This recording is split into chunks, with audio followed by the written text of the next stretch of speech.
Hindi po tayo hobbies. Nilalabas po sa TV eh. Nilalabas po sa social media. At yun ang trabaho natin as media. So, naiiba yung kategory natin at pag tayo sinita, meron po tayong may papakita. Hindi tayo makukulong ng 5 taon o magmumulta ng 500,000 basta. Pero for now, pwede ko po muna ipagamit yung sa akin. Basta hindi po pasaway. Pwede naman po sasabihin lang po, under sa lisensya. Sabihin nyo lang po na ako po yung nagpalipad. At saka kakampi naman natin din si Kuya Obed, isa sa tinitingala sa brother po ni Kuya Abel. Tinitingala pagdating po sa drone industry na tinagurian ng aking mga kasama na pioneer na drone lord. Kasi mga nauna sa RC plane and then nung nag-convert sa drone na may camera, sabi pa nga ni Kuya Obed, nung una wala naman akong alam sa camera, ingil-ingil din, natuto. At siya po yung nauna kasi nga, magaling na tuwan siya, alam niya na yung galawan sa kaya nakakatuwa kasi kinalala na siya sa drone industry. Anyway, mabilis lang ito. Itong photo na ito ay galing din kay Kuya Obed. Ginrab ko, nakakatuwa kasi may puso. Pinagbubuo niya yung drone. Tinatanong po ako kanina ng pastor kung kailangan pa natin lumabas. I assume yung mga nagdo-drone po dito, marunong na kayo mag-drone at magpalipad. Alam nyo na kung paliparin yung mga drone ninyo. So hindi ko na po ituturo yun. Siguro more on doon sa pag-apply ng lisensya, ano yung kailangan natin mga isaalang-alang. So, maliit na bagay, propellers, pero yan po yung nagpapalipad. Kaya bago magpalipad, tingnan kung kabit ng maayos. At kung may bungi, napakahalaga po niyan. Kasi yan po yung mismong magdadala, kumbaga sa sasakyan, yan po yung gulong. Hindi ba pwedeng tumakbuhin ng flat? So kapag nasa area yan, kapag isa lang dyan ay sumablay, pag bumagsak, bakit ba natin pinag-aaralan to? Kasi number 1, safety. So bilang piloto, para kang driver ng sasakyan, pag may nasagasaan ka, you are responsible. Kaya may lisensya na privilege yung binibigay ko ng KAAP. Ang KAAP po ay parang LTO sa Himpapawid. So, sila po ang nagbibigay ng privilege ng lisensya na hindi po ina-apply ng ganun-ganun lang dahil punta ka doon, pag-apply ka for schedule, pagka may bakante, written exam. Pag naipasa mo yung written exam, practical exam, ang magpapa-exam sa iyo yung piloto ng mga helicopter at aeroplano. So may mga ipapagawa sa inyo na maneuvers para makita kung nade-discern nyo ba kung kaya nyo i-control yung unmanned aircraft. Unmanned aircraft kasi walang tao na nakasakay. Kaya tinawag na UAV, Unmanned Aircraft Vehicle. Battery. Ang dami pong sumemplang na drone type sa battery. Akala natin na kagaya siya ng cellphone battery, pwede pa yan, may 50% pa, pwede pa yan, 40% pa. Pwede pa nga. Pag lumipad yan, ang bilis po ng battery sa ere. Sandali lang yan, dinatama. Ang bilis na ng battery sa ere. Tapos i-consider nyo pa yung pabalik. Paano kung nailayo nyo, so paano siya babalik ng mabilis, kalaban nyo pa yung hangin. So yun po yung mga kina-consider, no? Hangin, nagpapabagal ng pagbalik ng drone papunta sa'yo. Kaya, ang mahal-mahal po kasi ng drone. So, tight money din yan di ba? So, dapat full charge pag pinalipat. Full charge. At pagka ginamit, tapos hindi naubos, ubusin. Ubusin. May tinatawag tayong storage level capacity. Mababasa naman natin yan sa manual. Pansinin po natin yun, huwag baliwalain. Hindi yung 50% hindi mo nagamit, tapos i-charge mo ulit, gagamitin mo, gugulat ka na sa area, bumagsak. Kasi siya, smart battery, buhay yung mga ions niya sa loob. Motor, tingnan kung may buhangin, kasi madalas nilalabag natin pag umiikot, nalalagyan ng buhangin. So baka umipit sa motor, tumigil sa ere, bumagsak, tinamaan ng tao, kulong. Hindi lang basta hindi lang basta fine may kulong nakasama, kaya may lisensya. Radio control. Sa mga nagpapalipad, I assume, alam nyo na ang control, up, down, left, right, basic po yan. So, sa radio control, madalas po nararanasan natin, biglang nawawala yung signal, huwag mataranta, number 1. Hindi mo nakikita yan sa cellphone mo o sa feed mo, pero yan ay magkakonekta pa din. Kaya dapat alam mo yung orientation kung nasaan yung drone para sa utak mo, bird's eye view mo, nandun yun sa kaliwa. So ikakanan ko para makita ko ulit yung drone kasi natatakpan ng building o puno. So may ganun kayong discernment na mahalaga din. At huwag matataranta nga kapag nawala yung signal dahil sila ay magkakonekta pa din, hindi lang nakikita sa feed ng cellphone niyo. Napaka-sensitive po ng gimbal, kaya maganda po ang binibili nating mga case ng drone kasi sensitibo, pag naalog, madali maputol. Pag naputol yung cable, ang mahal po ng replacement kasi isa yan sa main na parts ng drone. Skip ko lang. Ang nakalagay po dito. For those who intend to operate a commercial UAV such as filming, tayo, sa TV, kasama yan, aerial mapping, surveying, as long as revenue purposes, do kahit free tayo, pastor, pero kung may area tayo sa TV, will be required to acquire certification for CAPA. So, ang drone ay nire-rehistro din parang sasakyan. Then, ang nagpapalipad ng drone, kumukuha ng lisensya. So, dalawa po yun. Isa po sa nagpapalipad ng lisensya at yung rehistro mismo ng drone. Ano lang na-register? Yung drone po mismo, lalagyan po ng may certain po na laki. Kapag nag-over po ng 5 kilograms, iba po ang rehistro nun. Pag below 5 kilograms, iba rin po ang rehistro nun. Nakikita natin sa mga aeroplano may nakasulat, di ba? RP, blah blah blah blah blah. May number, RP dash number. So sa drone, ang nakalagay, RP din, pero ang dulo niya, alimutan ko na kung letter A. May number yan, 001A, para malaman na yung number, kung baga plate number ng drone din yan. So ilalagay din yan sa yes po. Anong level ng drone ang binibigyan ng license? Actually lahat po.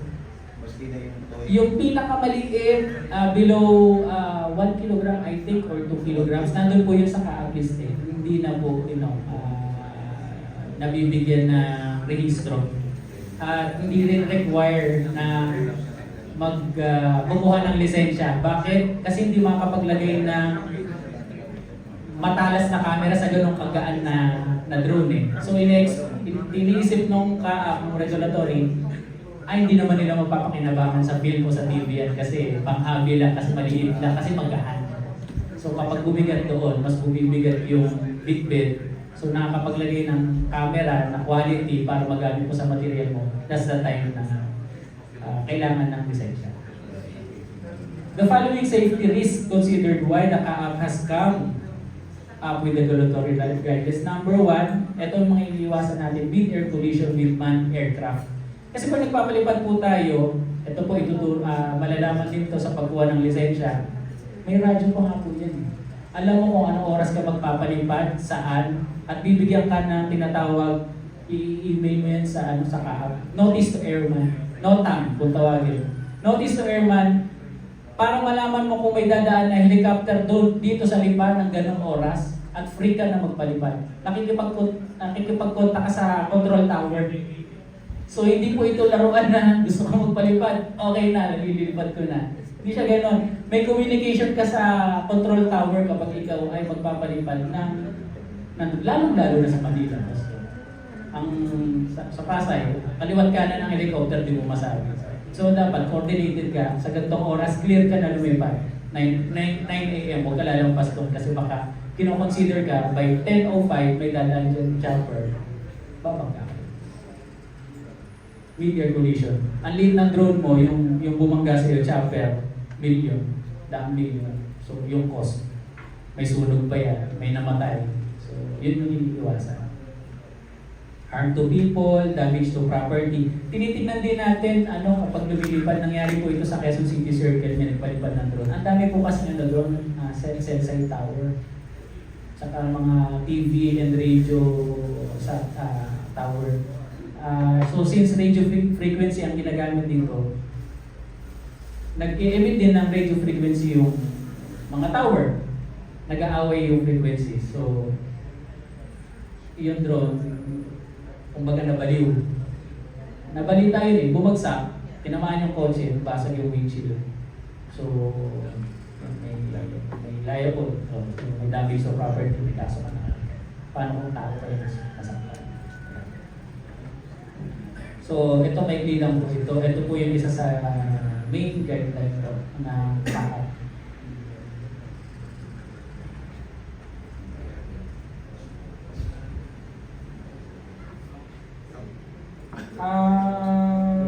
Pa-audio naman po.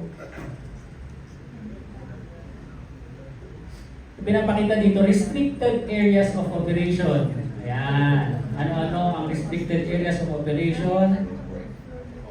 Ano po yung nakalagay dyan?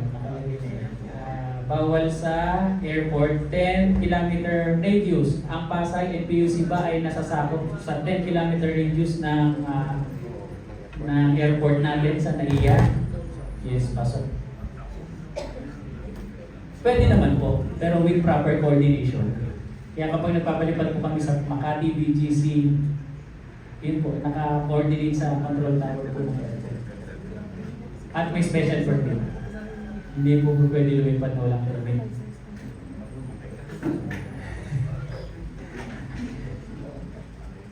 Next. Sorry.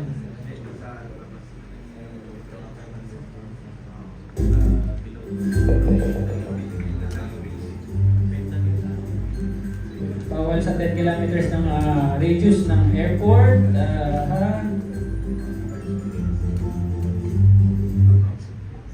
Ang taas niya po ay 400, kasama po ito sa exam.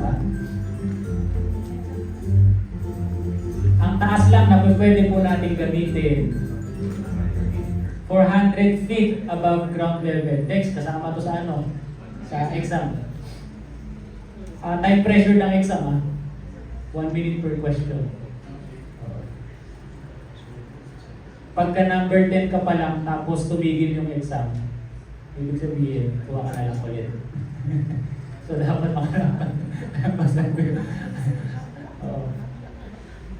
Tapos, bibigyan ko kayo ng regulatory ng CAAP. Doon din naman nila kinuha yung question. And yung may mga intent, nabanggit ko po kay Dex, na kumuha po ng lisensya, mag-picture po tayo dito na ako po yung nagtuturo at nandito kayo para ipapakita kasi sa CAAP yun na training na po ito eh. So pwede ko na pong bigyan ng certificate. Yung mga may intent po na kumuha in the future po. Yes, boss. Ako kuha kayo, drone? Lisensya?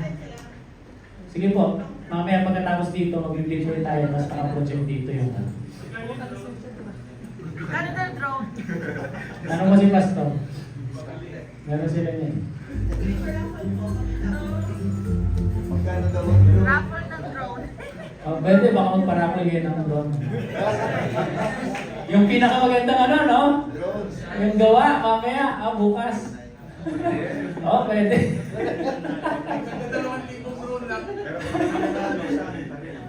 Payag, bala.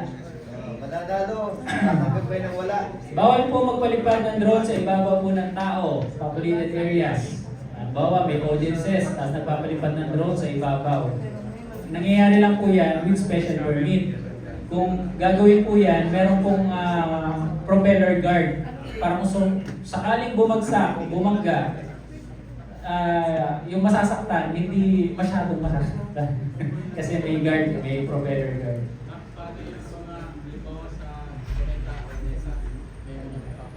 Yes, may mga nagpapalipad doon, no? So most likely yan ay isa sa mga official na parte ng media team. Hindi yung audience ka, tapos nagpalipad ka, bawal na bawal yun.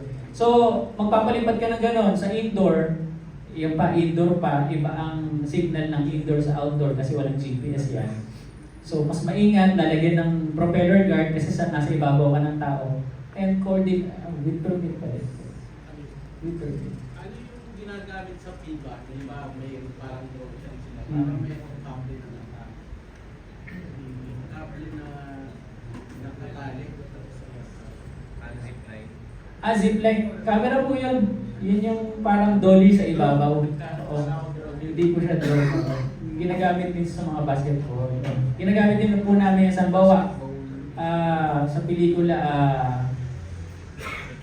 since mamahalin yung camera, hindi pa ikabit sa drone, ayaw isugal nung producer sa kaya namang may drone na kayang bumitbit ng ganong klaseng camera, pero ayaw isa pa parang zipline, naglilin na po kami ng ganun para makuha yung certification. Or jeep. Bawal po sa populated areas. Ayun, nakapagit ko lang. School, marketplace, sa kanyang audience. Ayan, syempre sa mga bases ng military, literal po binabaril po nila. Kasi po, spying po yan eh. So bawal sa Malacanang, especially, at sa mga military bases. Tinatarget yan. Tsaka meron na po ngayon, yung nagpapababa ng drone, yung jammer. Meron na po yun. Ginamit po yan nung may laban sa Philippine Arena. ASEAN nga.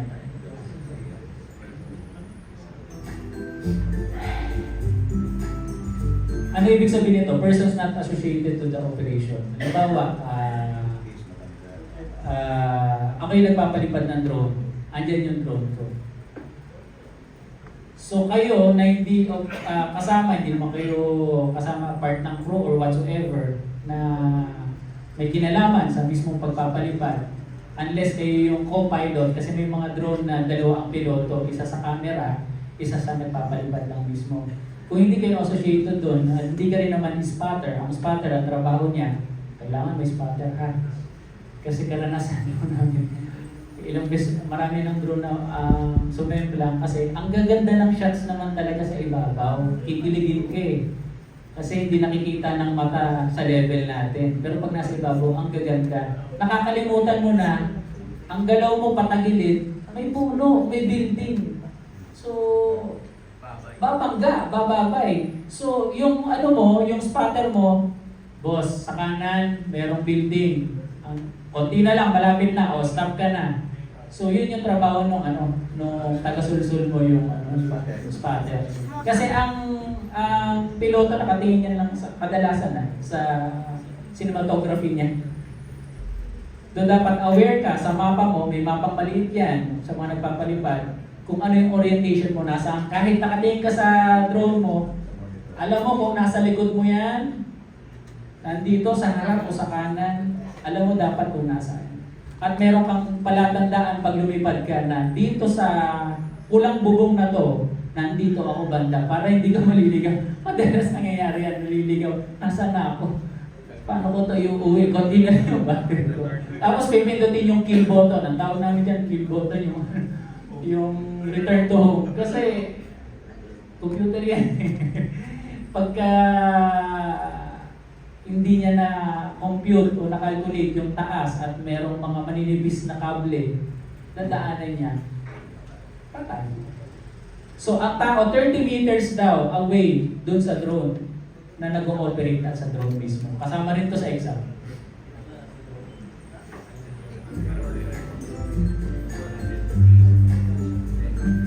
Ayan. VLOS. Ang tawag dito VLOS. Visual Line of Sight. Ito po ay, pag nagpapalipad ng drone, ay hanggang maaari, natatanaw mo yung drone. Hindi yung pinalipad mo na 2-3 kilometro, okay lang naman yun din, kaya ng drone yun eh. Pero sinasuggest na nakikita, natatanaw mo yung drone. Para sa'yo din, para mabalik yung drone mo. Para hindi mo wala. Tapos, ang ginagawa ko po lang kapag may tracking kami, nakasakay po ako sa sasakyan. Tapos sinusundan niyo yung subject. Kapag halimbawa naman malayo dito hanggang dun sa SM, pero kailangan daw makunan yung kalsada dito papuntang SM, ang gagawin ko po pagkalipad ko dito 1 kilometro, ibabalik ko, punta naman ako sa kabila, tapos doon naman ulit ako magpapalipad. Hindi ko siya dinediretso para kung anong mangyari, mas malapit sa akin ng drone. Diba? Safety. Yeah.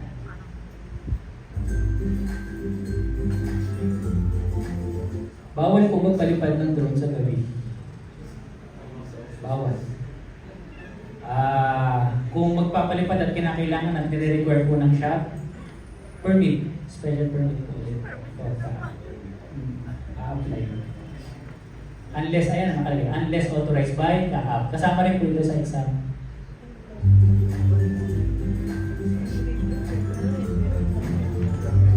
Ayan po yung may kailangan ng certificate. Pagka commercial use, at ayan, 7 kilograms ang drone. Less than 7. So kung less than 7 yan, at pinagkakakitaan, 30. Lisensya.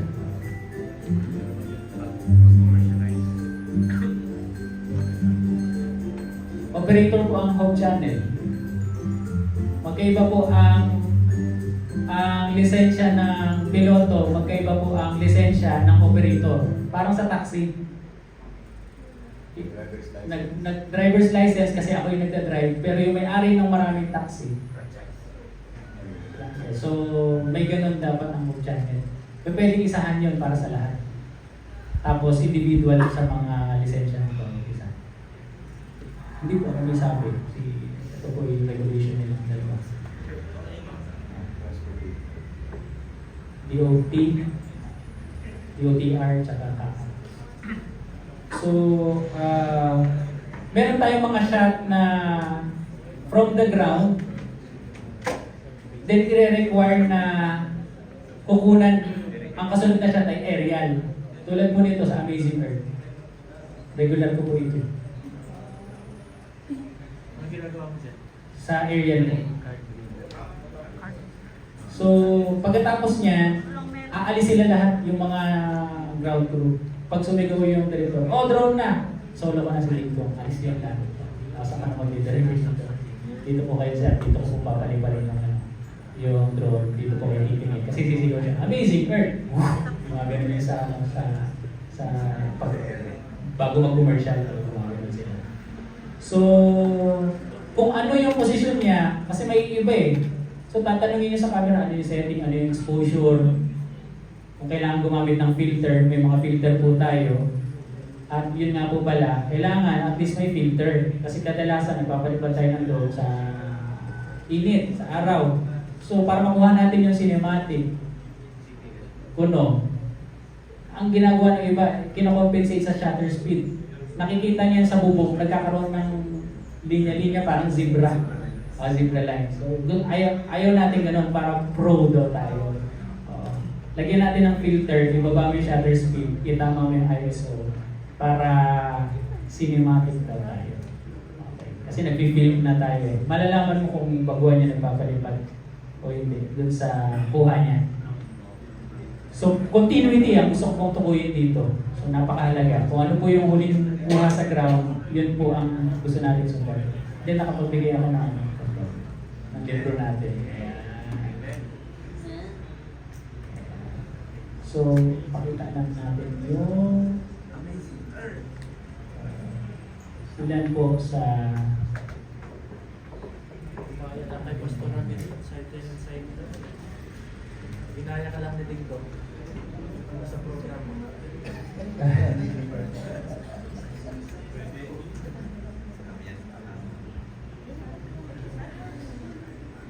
Kailangan pala may drone kayo doon eh. okay, bago po ito ipakita, basic na po sa atin yung atras, abante, tagilid. So, ang mai-share ko lang po, combination shots sa mga nagpapalipad. Ano po yung combination shots? Kung pwedeng habang umaatras, tumataas. Ayan. Para makita yung kaibahan. Pwedeng umaabante, na patagilid, na tumataas, na nagto-turn. Ayan. Nandun yun sa practice. Bawa, ito yung camera ng drone. Kadalasan ginagawa natin yung atras. Atras, abante. Lagi ganoon yung atras, abante. Tagilid. Dagdagan na natin ang combination ng konti para maging iba yung look. Kung patagilid, dagdagan mo ng pataas ng konti para nag-gym. Parang gano'n. Tapos sundan mo yung subject. Nandun pa rin yung basic na tinuturo, rule of thirds, consider pa rin natin yun. Tapos, ayun nga, combination shots. Pero hindi pa rin mawawala yung basic, kung kinakailangan at requirement yun sa shot. Pero kayo po bilang pilot, ma-maintain natin na kakaiba yung mga lipad natin at yung spotter mo dapat maganda. Kasi ang ganda-ganda nga ng shot mo, tapos may poste na doon. Isa po sa ako po kapag kinukuha sa mga TV sa mga teleserye, kaya po ako nagiging suki pagdating sa kanila. Lagi kasi ibang mga piloto, ang tataas lagi ng kuha. So nakakasawa na.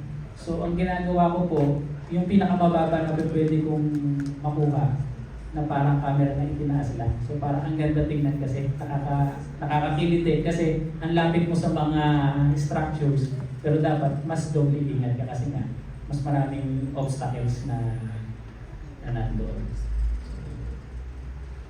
Ayan, pagkatapos mo natin ito panoorin, ayan po.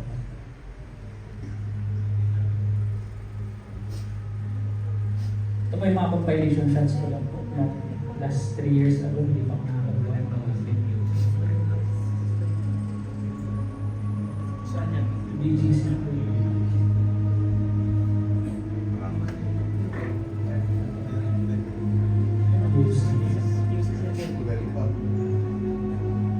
Music, yeah.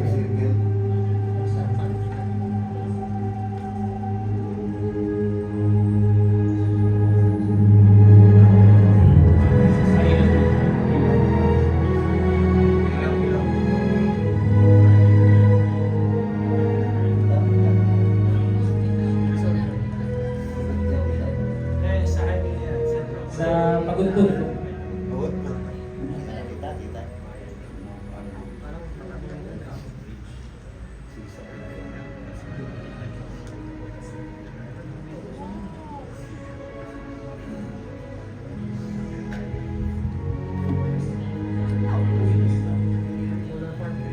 Saan yan?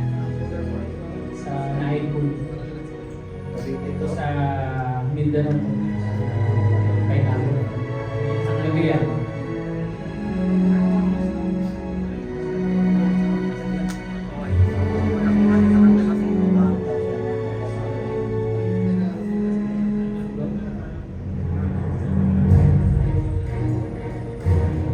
South.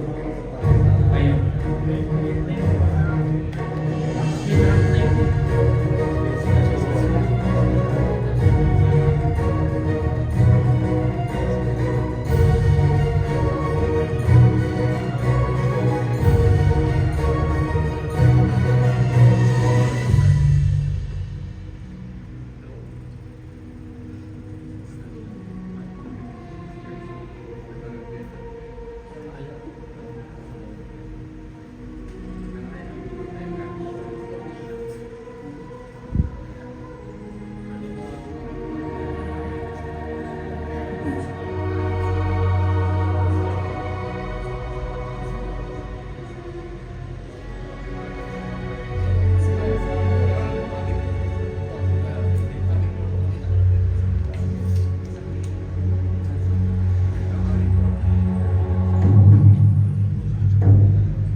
Mahigpit po yan. Inabunan na yung ano yun, ano?